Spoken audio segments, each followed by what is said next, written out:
স্বামীর কবরের পাশে চিরনিদ্রায় শায়িত হবেন বাংলাদেশের প্রথম নারী প্রধানমন্ত্রী বেগম খালেদা জিয়া।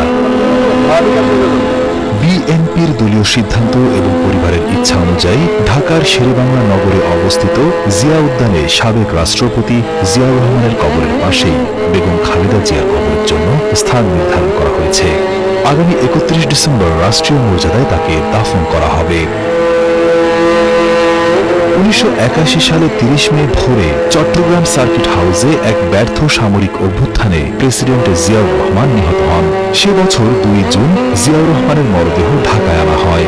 সংসদ ভবন এলাকাটি তার স্বপ্নের প্রজেক্ট ছিল এবং তিনি এই এলাকার উন্নয়নে ব্যাপক ভূমিকা রেখেছিলেন। তাই জাতীয় সংসদ ভবনের উত্তর পাশে ক্রিসেন্ট লেক সংলগ্ন জিয়া উদ্যানে তাকে রাষ্ট্রীয় মর্যাদায় সমাহিত করার সিদ্ধান্ত নেওয়া হয়।